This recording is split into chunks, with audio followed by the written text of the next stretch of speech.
Friends, Bharat प्रवास news channel पर आप सभी का स्वागत है। आज के वीडियो का जो विषय है तो बंगाल में जो चुनाव चल रहे हैं और उस चुनाव में आज आसाम और बंगाल के चुनाव का प्रथम चरण का आज मत देने का जो दिन है, मतदान जो दिवस है, आज वहाँ पे वो पूरा हो रहा है। उस समय पे आज हमारे प्रधानमंत्री जो है माननीय श्री नरेंद्र मोदी आज बांग्लादेश के दौरे पर है और वहाँ पे वो मुतुआ आंदोलन, मुतुआ समाज के लोगों से आज उनकी दिन भर की मुलाकात वहाँ पे वो कर रहे हैं। मैं इस समय पर आप सभी को मुतुआ लोगों के बारे में कुछ जानकारी देना चाहता हूँ। मुतुआ जो लोग हैं उनके जो गुरु है, मतलब गुरचंद ठाकुर और हरचंद ठाकुर, गुरचंद ठाकुर जी के पुत्र हरचंद ठाकुर, इन दोनों ने वहाँ पे एक शिक्षा का बहुत बड़ा आंदोलन वहाँ पे उस समय पे चलाया था।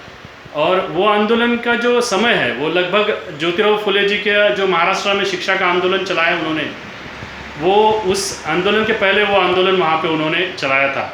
और उस आंदोलन में ही वहाँ पे बाद में जो जोगेंद्रनाथ मंडल जी है, वो जोगेंद्रनाथ मंडल जी भी इसी आंदोलन से उस समय वहाँ पे वो आते थे। और उसके बाद में उन्हीं लोगों के आंदोलन के वजह से वो उन मतुआ समाज की, मतुआ जाति के लोगों की संख्या आज की तारीख में बंगाल के लगभग 40 विधानसभा में वो बहुमत है उनका। और वो एससी कैटेगरी में आते हैं, मतलब शेड्यूल कास्ट कैटेगरी जो संविधान में बनाई गई, मतलब जो अनुसूचित जाति है उससे वो लोग उसमें आते हैं। और उनकी संख्या वहाँ पे ज़्यादा है, मतलब 40 से ज़्यादा जगह पे उनके उम्मीदवार आप वो चुन के ला सकते हैं। ऐसे इन पावरफुल, ऐसे जिनके मत है, बहुमत है, उनके लोगों के वजह से उन्होंने वहाँ पे जसोर, खुलना, फरीदपुर और बोरीसाल, ये उस समय वहाँ पे मतदार संघ था। उसी मतदार संघ में से बाबा साहेब अम्बेडकर जी संविधान सभा में उन्होंने चुनकर भेजे थे। ऐसा इन लोगों की एक ऐतिहासिक विशेषता है। ये लोग अनुसूचित जाति में आते हैं और उनकी वहाँ पे 40 से ज़्यादा सीट्स पे उनका बहुमत है।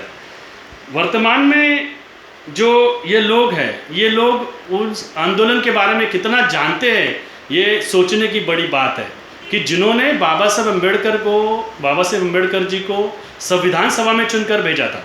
अच्छा, उन्होंने बाद में एससी कैटेगरी बनवाई, एससी कैटेगरी में ये लोग एससी कैटेगरी में डाले गए। उसके बाद में इनको बहुत बड़े पैमाने पे इनके साथ इतर जो अन्य समुदाय आते हैं एससी कैटेगरी में और एसटी कैटेगरी में, आदिवासियों की एसटी कैटेगरी में भी बहुत ज़्यादा लोग बंगाल में आते हैं।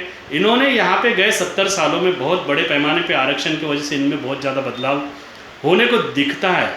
लेकिन जब बाबा साहेब अम्बेडकर जी को धर्म की जब ज़रूरत पड़ी, तब जिस धर्म को बाबा साहेब अम्बेडकर जी ने अपनाया, तो क्या उस दिशा में बंगाल के अनुसूचित जाति और अनुसूचित जनजाति के लोग देखते हैं क्या इनके बुद्धिजीवी उस दिशा में देख रहे हैं क्या?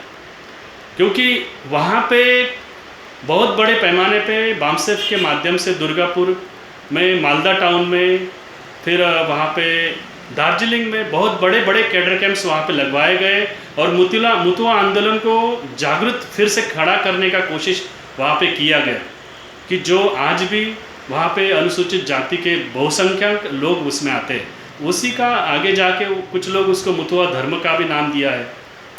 लेकिन जो इन सभी लोगों के, पूरे भारत के ही वैसे तो एससी एसटी के लोगों के बाबा साहेब अम्बेडकर उद्धार करता आते हैं। और जब बाबा साहेब अम्बेडकर को धर्म की जरूरत पड़ी तो उन्होंने कौन सा धर्म स्वीकार किया, तो इन लोगों ने कौन सा धर्म स्वीकार करना चाहिए, ये भी आज की तारीख में सोचने की बात आ चुकी है। जहाँ तक राजकीय सवाल है, पॉलिटिकल के जहाँ तक इशू आ रहा है, तो पॉलिटिकल के पार्टीज़ के लिए भी इनके पास में अगर इतनी बड़ी संख्या है तो इन्होंने खुद का एक राजकीय पक्ष, पॉलिटिकल पार्टी की तरफ भी इन्होंने ध्यान देना चाहिए। तो उसमें वंचित बहुजन आघाड़ी जो महाराष्ट्र में आज की तारीख में बहुत बड़े पैमाने पे आगे बढ़ रहा है, उस दिशा में भी ये लोगों ने देखना चाहिए कि भाई उस पार्टी को वहाँ पे हम लोग ला सकते हैं क्या। आपको ये वीडियो कैसा लगा, इसके लिए आप ये वीडियो सब्सक्राइब करें, शेयर करें, लाइक करें और ज़्यादा से ज़्यादा इसको अन्य लोगों तक पहुँचाएँ कि मुतुआ आंदोलन को खड़ा करने का हम लोगों ने भी इसके बारे में सोचने की ज़रूरत आ चुकी है। और इस आंदोलन से भी फुले अम्बेडकरी आंदोलन को मजबूती प्राप्त होगी, ऐसा हमारा मानना है। धन्यवाद।